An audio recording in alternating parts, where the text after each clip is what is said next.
Berjumpa lagi di video saya kali ini. Untuk bahasan kali ini, kita akan membahas Kongres Pemuda yang nantinya akan melahirkan Sumpah Pemuda. Langsung saja kita bahas materinya. Salah satu peristiwa penting yang turut melatar belakangi kemerdekaan Indonesia adalah Sumpah Pemuda. Peristiwa yang terjadi pada 28 Oktober tahun 1928 adalah wujud keinginan dan usaha yang ditunjukkan pemuda Indonesia untuk menuntut kemerdekaan. Dalam perjalanannya, Kongres Pemuda dilaksanakan 2 kali, yakni pada 20 April sampai 2 Mei tahun ke-1926, sedangkan Kongres Pemuda kedua diadakan pada 27 sampai 28 Oktober tahun ke-1928. Latar belakang lahirnya Sumpah Pemuda.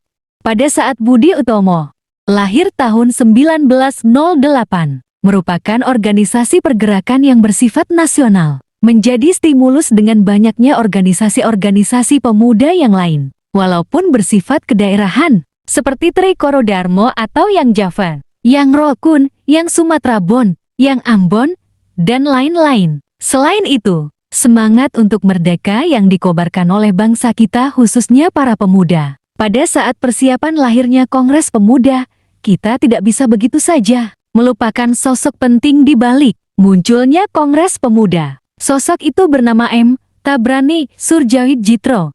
Beliau lahir di Pamekasan, Madura, pada tanggal 10 Oktober tahun 1904.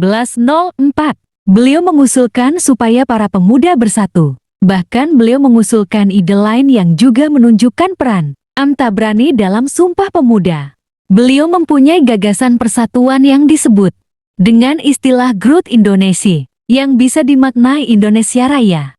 Berikutnya, kepanitiaan Kongres. Panitia Kongres Pemuda pertama. Kongres Pemuda 1 diselenggarakan pada tanggal 30 April sampai 2 Mei tahun ke-1926 di Jakarta, dipimpin oleh Muhammad Tabrani. Sementara Sumarmo ditetapkan sebagai wakilnya, sedangkan posisi sekretaris diisi oleh Jamaluddin Adinegoro dan Suwarso ditunjuk sebagai bendahara. Selain itu, ada pula anggota Kongres Pemuda 1 yang terdiri dari Bader Johan, Jantul Solehwich, Paul Pinontoan, Ahmad Hamami, Sanusi Pen, dan Sarbani. Dengan semangat kebersamaan dan rasa cinta tanah air yang digaungkan oleh para pemuda pada saat itu, akhirnya para pemuda berkumpul dari berbagai macam organisasi kedaerahan berkumpul, dan tidak butuh waktu lama, dimulailah para pemuda melaksanakan Kongres Pemuda. Kongres Pemuda pertama diadakan di Gedung Vrijmetselarsloge, Jakarta, pada 30 April sampai 2 Mei tahun 1926. Gedung ini sekarang dikenal sebagai Gedung Bappenas. Kongres Pemuda 1 bertujuan untuk pertama membangkitkan semangat kerjasama antar organisasi dan perhimpunan pemuda. Kedua, merajut kebangsaan Indonesia yang kokoh. Kongres Pemuda 1 diorganisasi oleh perwakilan dari beberapa organisasi pemuda, seperti Yang Jave, Yang Sumatranan Bon, Yang Ambon, Yang Celebes, Sekar Rokoen, Yang Batak Bon. Meskipun belum menghasilkan kesepakatan yang jelas, Kongres Pemuda 1 memutuskan untuk melanjutkan kongres berikutnya. Sumpah Pemuda merupakan ikrar kebangsaan yang dirumuskan dalam Kongres Pemuda kedua yang diadakan di Batavia, Jakarta pada 27 dan 28 Oktober tahun 1928. Sumpah Pemuda merupakan ikrar kebangsaan yang dirumuskan melalui sebuah putusan Kongres Pemuda kedua di Jakarta pada 27 sampai 28 Oktober tahun 1928.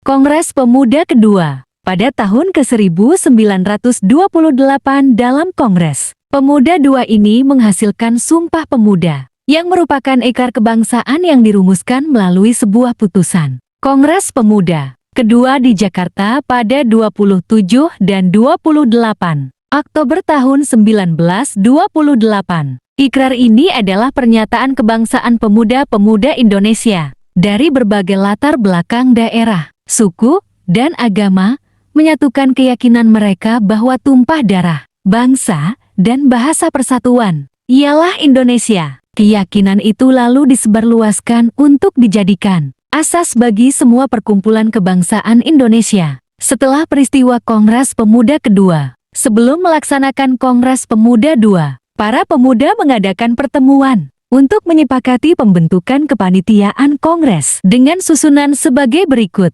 Ketua, Sugondo Jojo Puspito, perwakilan PPP, Wakil Ketua, Aroam, Joko Marsait, perwakilan Yang Jafai, Sekretaris, Muhammad Yamin, perwakilan Yang Sumatranan Bon, Bendahara, Amir Syarifuddin, perwakilan Yang Bataks Bon, Pembantu 1, Yohan Mahmud Jaja, perwakilan Yang Islamietan Bon, Pembantu 2R, Katya Sungkana, perwakilan Pemuda Indonesia, Pembantu 3R, C. Lebar, Sendot, perwakilan Yang Celebes, Pembantu 4 Jawani Sleimena, perwakilan Yang Ambon, perwakilan Pemuda Kaum Betawi, Pembantu V. Muhammad Rohjani Sud. Secara lebih spesifik, pengaruh Sumpah Pemuda bagi perjuangan bangsa Indonesia adalah mendorong rakyat untuk merebut kemerdekaan dan melepaskan diri dari penjajahan. Sumpah Pemuda juga membuat rakyat menyadari bahwa perjuangan yang bersifat kedaerahan tidak akan cukup untuk mencapai kemerdekaan. Dalam ikrar tersebut dijelaskan bahwa putra-putri bangsa bertekad untuk memiliki identitas nasional, yaitu Indonesia. Semangat persatuan ini menandai akhir dari pemikiran yang terpaku pada etnis, kedaerahan, maupun kelompok. Demikian materi bahasan Sumpah Pemuda yang lahir dalam rahim Kongres Pemuda II. Semoga bisa memberikan hikmah buat kita tentang pentingnya makna dari persaudaraan dan rasa kesatuan. Dan jangan mudah untuk dipecah belah. Terima kasih banyak sudah mampir di video saya kali ini. Untuk mendukung pengembangan channel ini, silakan like dan subscribe channel ini. Kita bertemu di video-video berikutnya. Sampai jumpa.